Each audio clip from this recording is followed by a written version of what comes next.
Good afternoon. Thank you for coming to today's Battle Rhythm. Jeanette Gillis is going to be our host. Jeanette is the Deputy Director of Community Integration. She is also the lead for America's Warrior Partnerships Network, which provides local veteran serving organizations with connections to national resources when veterans' requests cannot be met locally. To find out more about the network, please visit americaswarriorpartnership.org/the-network. That is it for me. Jeanette, the floor is yours. Good afternoon, everyone. Thank you for attending our March 2021 Battle Rhythm, Supporting Veterans Educational Journey. We have two wonderful speakers for you today. And before I get to welcoming them, I would like to thank all of our affiliate communities for joining us, as well as our 4-Star Alliance members, veteran service organizations, and all of our guests. Thank you so much for joining us, and we hope that this will be an informative and educational experience for you as well. This afternoon, our subject matter expert is Dr. Abby Kinch.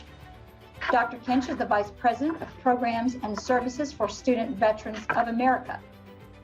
Our national resource provider is Jesse Tassetti. Mr. Tassetti is the Director of Outreach and Admissions for the Warrior Scholar Program. Please, if you have questions during the presentation, feel free to put them in the chat box. We will answer a few of those questions as time permits. Our first speaker is Dr. Abby Kinch. Dr. Kinch, I'm passing the floor to you. Thank you so much.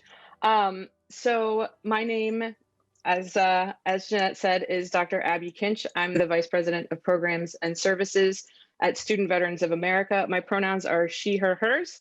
And I'm really excited to be here to share what my personal research, as well as the research from Student Veterans of America, has told us about supporting student veterans in higher education. I first kind of wanted to start with a story or a scenario to sort of set the stage on for what I'm going to share. So if you could imagine a set of twin girls. They are obviously have a very similar upbringing. They both graduate high school at the exact same time. Let's say for sake of argument, the year 2000. Twin A, the first one, goes straight into college. She graduates with a bachelor's, let's say, in English in 2005. She then immediately gets an entry-level position, begins working, earning an income and saving for retirement. Her sister, twin B, also graduates high school in the year 2000. She, though, enlists in the United States Air Force and separates in 2006. She transitions into higher education in 2006 in the fall, and then graduates college in 2011 when she herself gets an entry-level position, begins earning and saving for retirement in 2011. Economically, the distance between these two is only, time-wise, the distance between these two is only 6 years, but economically, it's going to take twin B 17 years to make up the earned income and retirement that twin A has earned. And these are two girls, again, similar upbringing, just a different path immediately following high school graduation. Now, there are things that we can do in higher ed leading to and during and even post that we can do to shorten this gap between these two girls. I first, though, want to sort of set the stage as to who student veterans are. So when twin B is in higher ed, she's part of this larger community of student veterans who are incredibly diverse. We are more likely to be Black or Hispanic, more likely to have a disability, both invisible or visible. We tend to carry more responsibilities. For example, a vast majority of student veterans work full or part-time while pursuing a degree. A majority are married, a majority have children, and 20% of those consider themselves to be single parents. We're also incredibly successful in higher education. The average GPA for student veterans is a 3.34, whereas the national average is a 2.96. That's an error, I apologize, 2.96 national average GPA. So we're doing well in school on top of all of this other stuff we have going on. We also, post-graduation, have a higher earnings, but even despite that, there's still that 17-year gap. We're also incredibly resilient in managing the stresses of higher education. What happens, though, is universities tend to look at veterans because of the path that we took, because Twin A took that, traditional, the one that you're supposed to take, the one that's prescribed to all high school students, and Twin B did not. Twin B is sort of assumed to be at a deficit, that maybe she couldn't get into college right away, or that, there's just something negatively impacting how she would succeed in college. And a lot of times, very well-meaning policies are created to target veterans like Twin B in bringing them into the institution. Whereas the successes of veterans in higher education show that that deficit doesn't exist, and really veterans are an asset to the classrooms on college campuses. And so what we've noticed is that there's this push for schools to be veteran friendly, and as amazing, there's nothing wrong with that. It's absolutely awesome. But the policies tend to be more focused in that deficit model. Like, we need to get these veterans into school. We need to help them by perhaps lowering standards, or, waiving test requirements or whatever. But what we don't do is focus on why we are focused on the success of veterans in higher education. We don't really create strategies that build further success, that enhance the experience of veterans in education. We sort of focus on the deficit, and that's where we put all of our energy. And we've labeled this as, really, there's a need for veteran inclusivity. Veteran friendly is fine, but veteran inclusivity is what's required. It's that whole campus initiative to understand and empower student veterans while they're in higher ed, before they get to higher ed, and then once they're done with higher ed and entering the workforce. And I think we're going to share this. I know this is a big table. But the way that we've found to sort of foster increased success and really let student veterans experience college is through 5 mechanisms. The first is access to childcare outside of that 9 to 5 timeframe. Student veterans, those with kids, obviously, fine with daycare. Daycare takes care of the daytime. But as students, there's time needed to study. There are group projects. I teach also, and so I assign group projects. I'm that professor. But you get, a 21-year-old group leader who says, we're going to meet Thursday night at 8 o'clock, and I'm a single parent with 2 kids. It's a struggle. And so having the access to childcare outside of the daytime hours is super critical, particularly, because I said that veterans work full and part-time while in school. So that helps in that aspect as well. Advising is also very critical. And I'm not talking about the academic advising in, which class to take which semester. I'm actually talking about guidance counseling. And so if you think about Twin A, she had a couple months separation from her guidance counselor that was helping her pick a college, pick a major, sort of figure that part of school out. When someone decides that they're going to enlist in the military instead of going directly to college, the guidance counselor essentially says, okay, well, you're going to be with the recruiter now, and they'll handle your transition through graduation. And they really sort of miss out on the information that informs, degree choices and school choices, things like that. Or if they do get those, they're now, 5 or 6 years separated from that advice. And so focusing on advising prior to school is incredibly important. It helps in a number of ways. It helps student veterans are actually more likely than traditional students to change their major because there's not really a lot of room for exploration. The GI Bill requires you to declare a major immediately. And so, the guidance counseling or that advising before school is critically important in reducing the number of times student veterans change their major, thus impacting their GI Bill. Financing education is the third. Obviously, the GI Bill is an incredibly generous benefit. However, again, it's based on pay that is rated for a single man.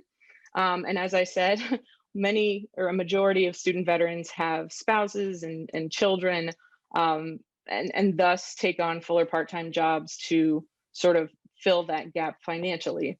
There's also literal gaps in the GI Bill when students are not receiving housing allowance when they're not in school. So the breaks between semesters, if they don't attend classes in the summer, those obviously they're not receiving housing benefits then either. And so there are financial issues. I know that one of the breakouts today is going to talk about those, so that's amazing. Employment is another one. We do a really good job of connecting student veterans with employers who are going to hire them after they graduate.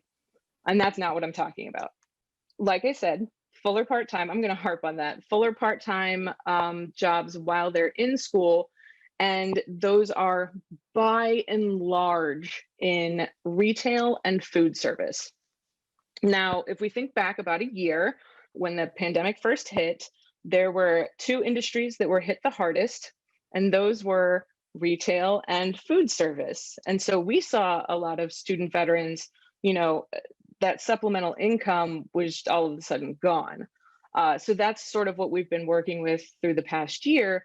But even regardless, we've got people who have incredible job skills and experience, work experience, who are now working retail and in food service in order to then get another career-oriented job. And so what would be more beneficial is to use some of that sort of career center on campus power to help these veterans make up that 17-year gap by finding, no degree required entry-level jobs in the industry in which they're intending to work. So if I'm studying to be an engineer, I can find a position with an engineering firm doing entry-level administrative work, but I'm in industry. I'm being exposed to the language, I'm being exposed to the culture and the people. I have mentorship as I go into the workforce after I've earned my degree, and then can be earning more faster, and I don't have this sort of gap in my work experience within the industry. And that'll really work to like I said, close that 17-year gap. And then the final thing is connection to a community. A lot of times, what happens on campus, we have these amazingly beautiful veteran resource offices and this incredible staff, but we oftentimes, and those are absolutely important. They do a lot of good. The one-stop shop is amazing for veterans when they're first transitioning. But we sort of tend to sequester veterans to that resource center. And in that veteran-friendly model, every issue is handled within the center, and it's sort of in this one sphere. But really, instead of keeping veterans to one area and amongst themselves, broadening the environment or the college experience to the entire campus, both in terms of services, but also in terms of connections. So we encourage student veterans to become a representative on student government, or rush a fraternity or sorority, or join the band or athletics, play intramurals, or join a LARPing club, really whatever they would happen to be into, just like we do international students and traditional students alike, encourage them to really make those social connections in a broader scope outside of simply a veteran center. Although again, that veteran center is still very important. And so that's sort of, a big part of the veteran inclusivity that we talk about.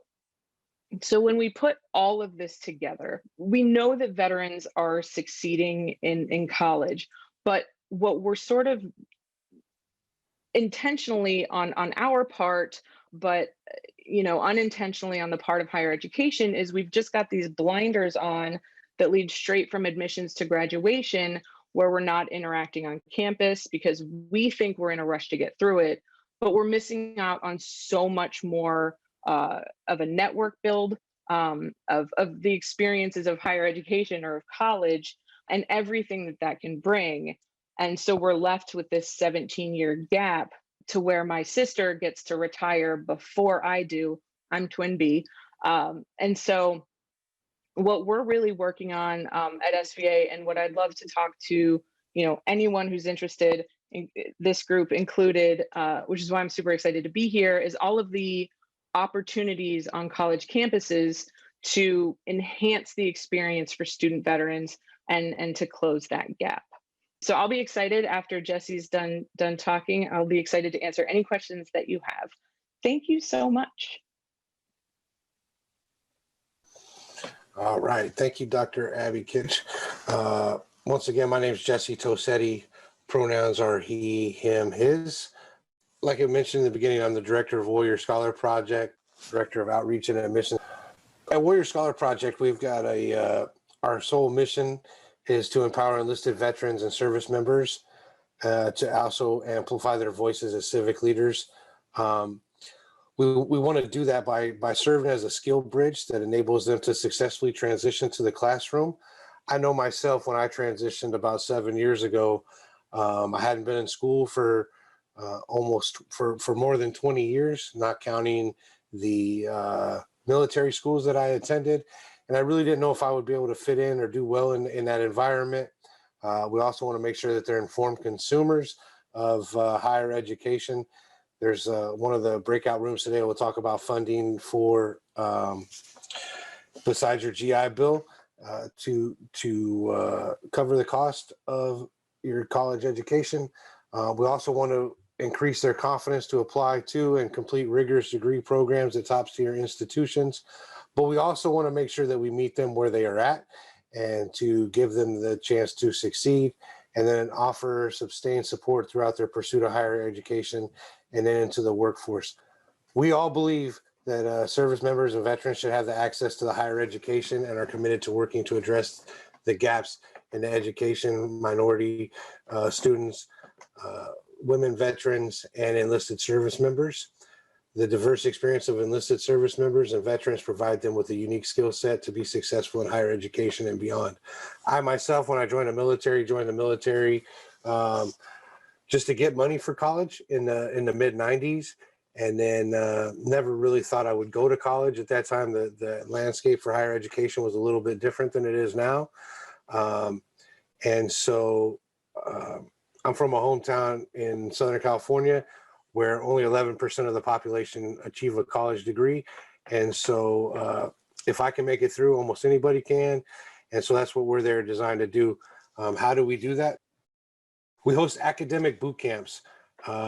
Started in 2012 with 9 student veterans at Yale University in a 2-week humanities course.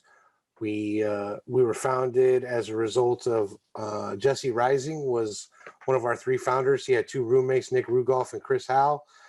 Jesse was a member of the Marine Corps ROTC program.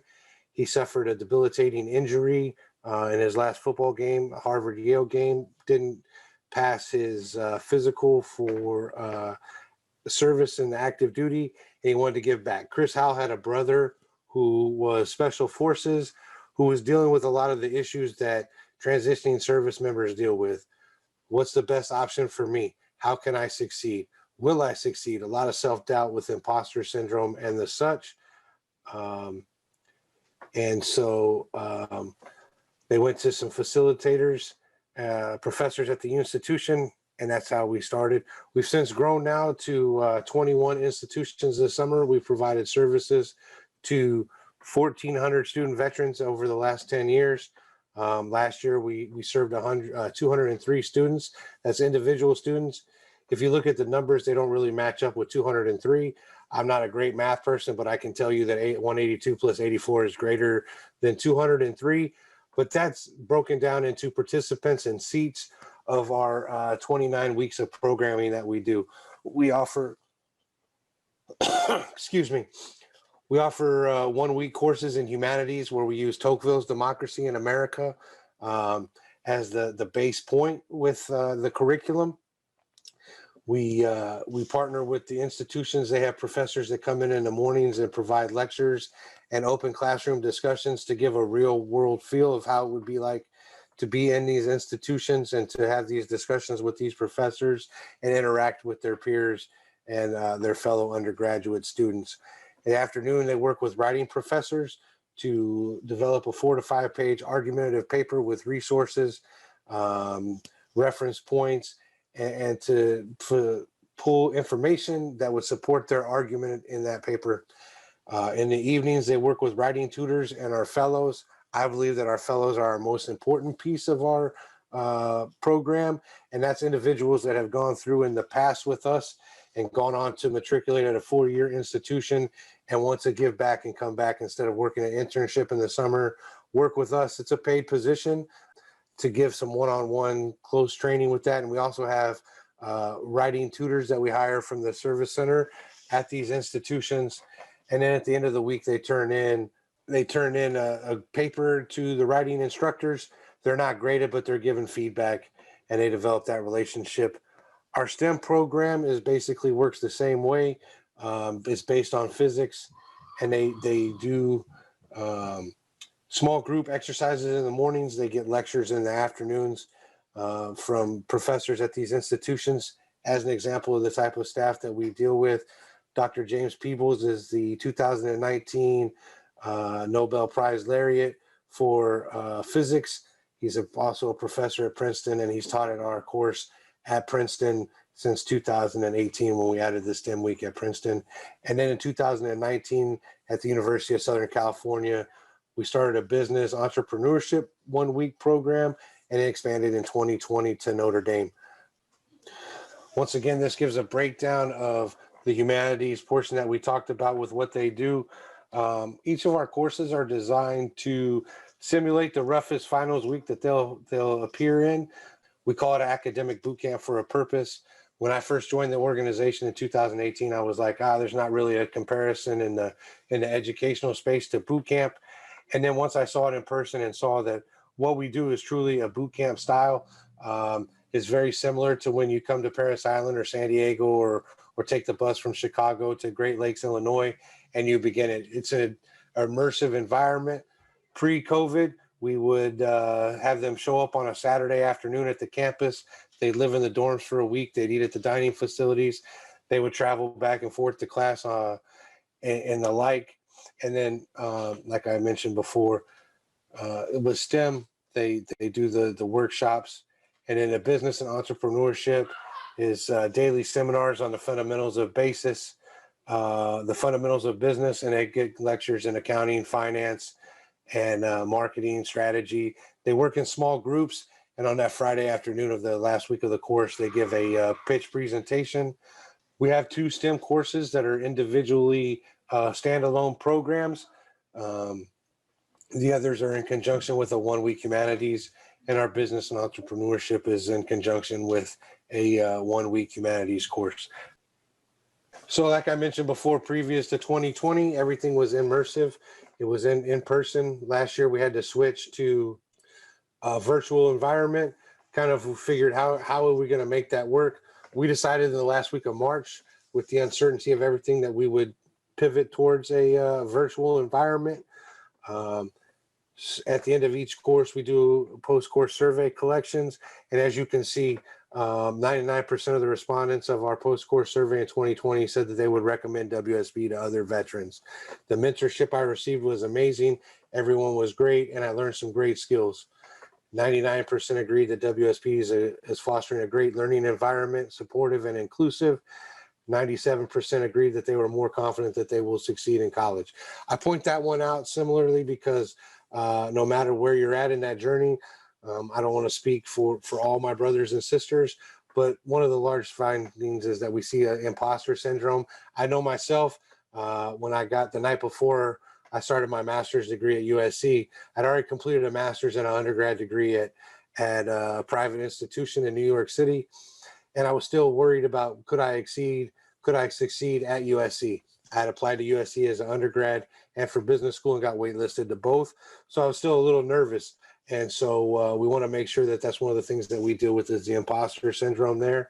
I also want to point out that while this was virtual last summer, that if you take our data surveys, post-course surveys from 18, 19, 20, 17, that you wouldn't be able to pick out which program was virtual and which was in person unless one of the answers contained the word virtual in it for the 2020 survey. As we mentioned before, there's 115,000 student veterans that transition every year that want to use their GI Bill benefits in one form or another. When you look at the IVMF survey, only 1% of total undergraduate populations are at top 20 schools. 19% of our population alumni are at these top 20 institutions. I won't just focus on the top 20 institutions in the Ivy Leagues and say, oh, this is where you have to go. We have a program set up at almost every type of campus an individual could want to participate in. You know, if it's an Ivy League school, we're partnered with Yale, Harvard, Columbia, Penn. And if they want to go to a large public state funded school, we have partners like UNC Chapel Hill, University of Michigan, University of California, Irvine, Texas A&M, and the University of Arizona. We also have small liberal arts schools like Williams and Amherst and Pomona, part of the Claremont colleges. We also have large private institutions like USC and Notre Dame. And each one of those have different funding principles for their enlisted student veterans also. 72%, according to SVA and IVMF, 72% of the veterans have completed or are on track to complete a degree. We're on about a 90% track, and that's done through our annual survey that we do of our alumni. Like I mentioned, we have 1,400 alumni. We do an annual survey every year. This year, we're working in conjunction with IVMF at Syracuse University to further strengthen our data and what we do and how the outcome changes. This is a breakdown of our 2020 participant demographics. As you can see, the Marine Corps and the Army lead the way. Right there, the Navy, Air Force, the Coast Guard. We've only had a handful of Coast Guard participants. I believe that we have a higher number in Marine Corps students, participants based on the simple fact of their Leader Scholar program and the close working relationship that we have with Deb Marconda and her team there, as well as a large number of recommendations and word of mouth. It's very common in the veteran and active duty ranks that once you get an individual to participate in your program and buy in, that they'll pass it along. 63% of our population participants last year was active duty, 37% veterans. Like I mentioned before, it is developed as a skill bridge program. So ideally, I'd like to get them a year or so before they transition to educate them on their GI Bill benefits, show them the possibilities that they have in front of them, as well as help them in their transition. Age group, typically the serving population of the military, and that lines up right along those lines. Female, male, gender. We did have a growth in our applications last year. Usually we're about 17 to 18% in the female participations. We're looking to grow that to 25%. Last year we did have a spike. 29% of our applicants were women veterans, and they had a 70% attrition rate for participation and matriculation after the pandemic started. We've never had numbers like that, but it's been something we could identify to lack of childcare, all of those confidence type of things. We've got a committee, Women Veterans Empowering Dialogue, that we host once a month to reach out and build that. that number and growing our cohort. We're experimenting with a college in Virginia, Sweetbriar College. It's an all women's campus to have an all women's cohort there to provide childcare so that the parents and the caregiver, the parent could participate in our program. If you look at the ethnicity background, 60% of all of our participants are BIPOC. So we're trying to be very diverse. I've got a member on my team, Camilla Hill, has 10 years in student life experience. And, so that's her main target and goal is how can we expand and break down the barriers and any type of a barrier that could pop up. And then 54% of our participants are first generation college students. Like I mentioned myself, I'm a first generation college student. And we'd like to see that number increase. And I'm not 100% sure, but I'm sure Dr. Kinch can give us a more accurate number for first generation students in the veteran population. All right, and that concludes my presentation. I will bring everybody back up. Thank you both so much for that informative presentation. We're going to go to some questions. I have just a few in the chat box. Before I begin reading them, it is still not too late to add a question into the chat box if you have one. So please feel free to do that.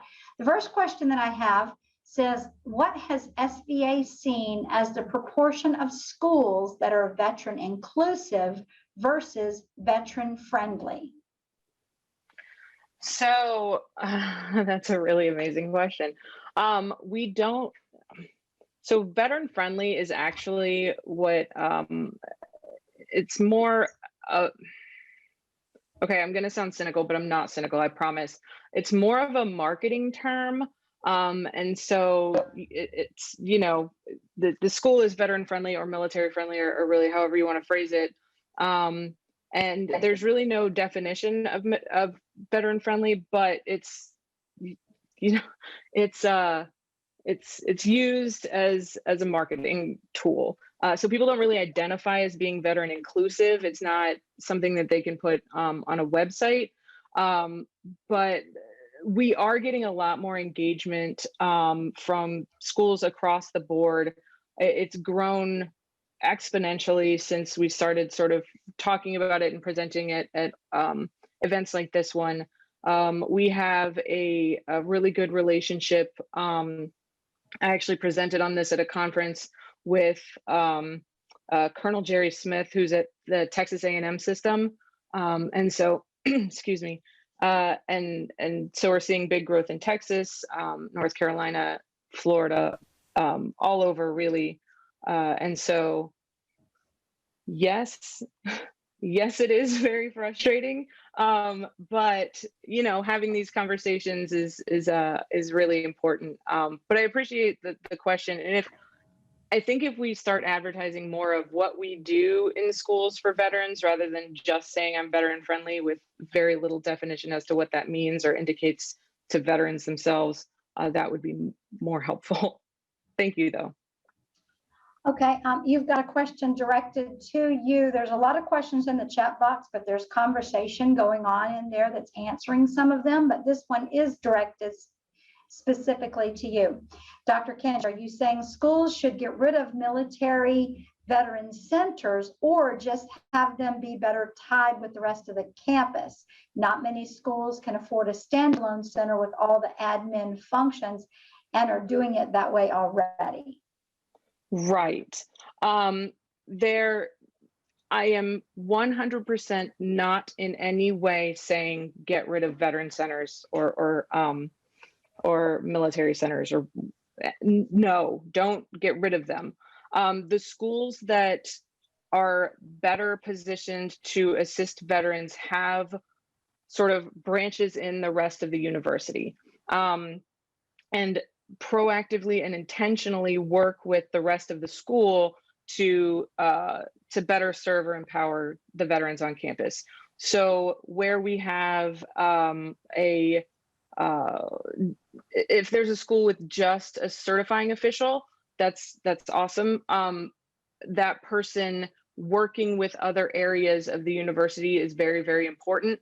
The same is true if we have a giant standalone veteran center, like what Syracuse just opened.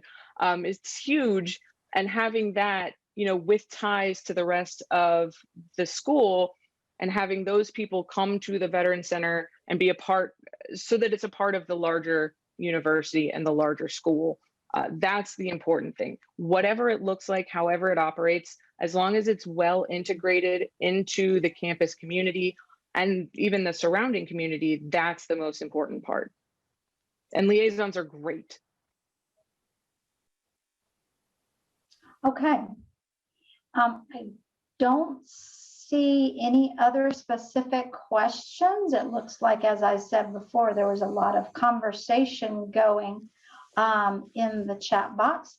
So Jeanette, yes. there was a question directed for me during my presentation for active duty participants in our program. Yes. There's different options that they can do. They can either take leave or they can do permissive TAD. And I, as the director of outreach and admissions, will write a letter for the command if that's what the service member needs. I also want to point out that Warrior Scholar Project is no charge to the student veteran, with the exception of travel from their location to the institution they're going to participate in, but also in working to lower barriers to access. We have funding set aside if an individual can't get to participate in the event because of cost of airfare or train or bus or however they want to get there. We have the funding available to provide that. So we're almost as cost effective and cost free as you can be. All right. Well, thank you for that. You also have someone in the chat box wanting to talk to you about the Women's Veterans Empowering Group. Brenda Ploss would love to listen in and assist you with that. So hopefully the two of you can get connected. I'll put my email in the chat, and if you send me an email, I can connect her with Camilla Hill and Whitney Gold. That sounds great. Brenda, please do that so he can get connected to you, or get connected to each other. Thank you. All right, so let's move into the breakout activity. The topics are going to be topic number 1, GI benefits. Topic number 2, educational guidance. Topic number 3, other funding options other than GI Bill. And topic number 4, supporting student veterans. Welcome back, everybody. I hope you enjoyed the extra time. We gave extra time because of popular demand. We were asked to have more time for collaboration. So I appreciate you guys all being willing to stay on till 3:15 and give us that extra time we need to really collaborate with each other. I think everybody's almost back from their breakouts. And in a second, we're going to have the volunteer from each group share to the whole group. You're welcome to put your video, if you would like, on. We can see each other. But it's up to you. So I think I have everybody back now. So do we have a volunteer from group 1 to share a key takeaway? Group 1? That was GI benefits. Allison, honestly, if this was on me, then I messed this up because I didn't ask anyone to bring a key takeaway. We literally just talked the entire session, and Savannah just shared all the knowledge that she had for every question that we had come in, and then any question that was asked during the breakout. We probably should have recorded our session because it was really good. Awesome. Well, we'd have to have Savannah there for just a whole extra battle rhythm session, but great. Well, I'm glad you got your questions answered. How about group number 2, topic number 2, educational guidance? Hello, it's Jeanette. I will say that I'm the volunteer to present the takeaway. The takeaway for me was how, when a veteran came on the line and had a question, how many of the program folks we had on the call just jumped in, eager to help and provide guidance and support and information. It was really wonderful to see how they were wanting to, provide someone with what they needed and give them guidance. So that was my takeaway, and how wonderful the veteran community is at supporting one another. Excellent, excellent. And you could tell, we had so many people here on this topic. I'm amazed, and I was inspired by both Jesse and by Abby's presentation today. So I'm sure it spurred that collaborative spirit. Okay, topic number 3, that was other funding options. Hi, this is Brenda Ploss. And I just wanted to say about the key takeaways about other funding options. Just to remember to go to state-specific websites. I think sometimes we forget that. Also look at your nonprofit and your corporate partners for scholarship options that they might provide.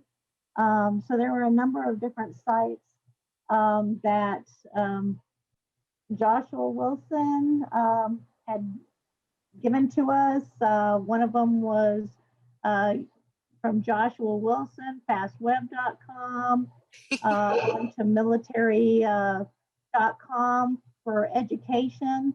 It gives information on what veterans can look at beyond GI Bill.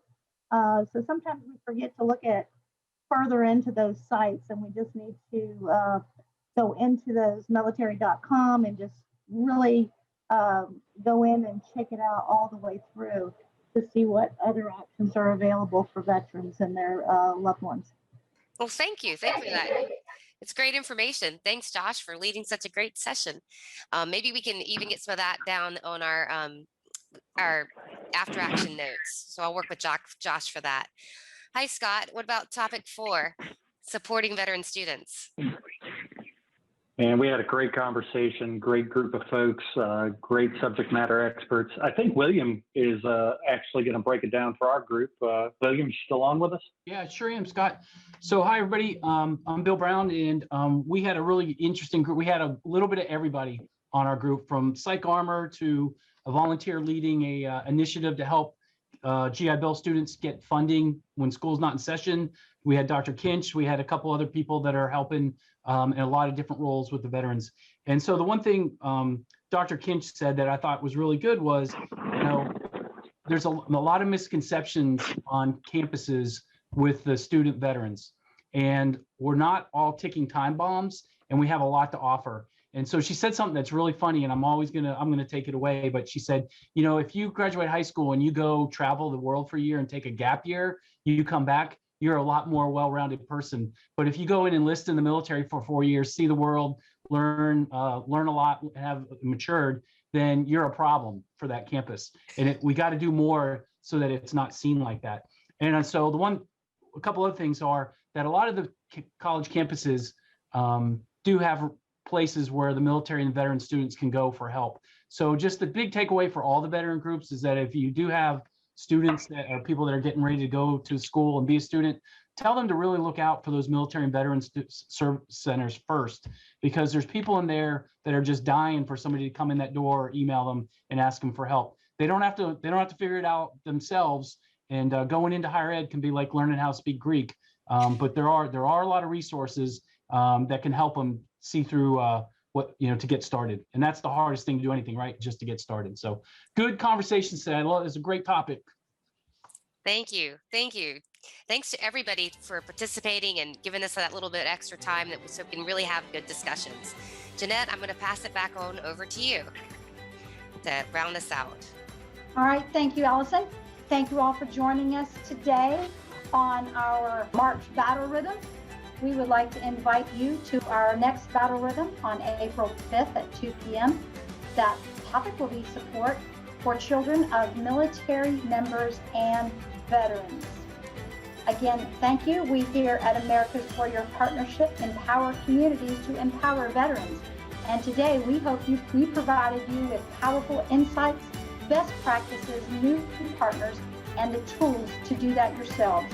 Thank you so much, and we hope you all have a wonderful rest of your day. Have a great day, guys.